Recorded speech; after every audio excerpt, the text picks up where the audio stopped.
Mauni usas mga gihatag sa atong Ginoo, hangad na sa taas ug ayaw kawadan og pagtuotag sa tagsa nakadawat ug maayong kinabuhi. Mintras naa na nimo ayaw jud na og sayangi, kayang kinabuhi manggod lisod na jud na ibalik. Mga atik sa paatik nalulong nag-adik-adik, unsa pay nakamaayo imong giabusaran ang gihatag nga kinabuhi gikan sa kinahitasan. Nabalo kung daganang wala nakasabot, kay mas dagan pang problema nga sa imo naabot. Pero kay nagproblema salig lang kita sa taas, malutsan ra na puhon basta ayaw lang og takas. Usa sa nakapait aning ubang mga Kristiyano mo tawag ra og Ginoo ug ubos na jud kaayo. Pero asa mo sa panahon nga kamo hayahay, di ba? Walay pa ka ba nagiuna pa ang kalipay. Ang problema sa mga tao ron kay wala nay pagsalig, ang atuwang kalibutan kay napuno ng salbayis. Daghan lag yung mga tao nga way saktong paminsar, batasan wa sa lugar ug di kabalo mo respitar. Batasan wa sa lugar ug di kabalo mo respitar. Daghan lag yung mga tao nga way saktong paminsar, ang atuwang kalibutan kay napuno ng salbayis. Ang problema sa mga tao ron kay wala nay pagsalig.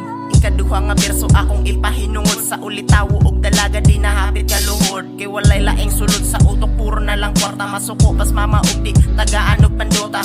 Napay estudyanteng mo uli magsamparay, kay di ay wani sulod nag-inom ra og tanduway. Kabalo kung daghan na kaayong nasangukan, bisag maglakaw ra ka kalitra kang birahan. Kano sa paman ni mawala ningin na ning nga tawo, dalaga rip og ipatay dayon igo ra ipapriso. Datot na nga dato pobre kay na nga pobre, ipangwartaan pa bisag klaro kayong apigin. Kusog kayo mang lockdown kay lagi sila taas, pero Ginoo na jud mismo kaingon tanan kay patas. Wala nay mo ilan nimo kung ikaw wala nay kwarta, diha nimo masukod unsa kagamhanan ng kwarta. Ang problema sa mga tao ron kay wala nay pagsalig, ang atuwang kalibutan kay napuno ng salbayis. Daghan lag yung mga tao nga way saktong paminsar, batasan wa sa lugar ug di kabalo mo respitar. Batasan wa sa lugar ug di kabalo mo respitar. Daghan lag yung mga tao nga way saktong paminsar, ang atuwang kalibutan kay napuno ng salbayis. Ang problema sa mga tao ron kay wala nay pagsalig. Amot kalibutan ang anong di manggid masaktan, bisag ikaw apiki, ikaw pa mo'y kasiyaan. Pasangin lang dayon kinsa to'y mga nawadan, maong luoy ta mga pobre wala gid dag-anan. Abot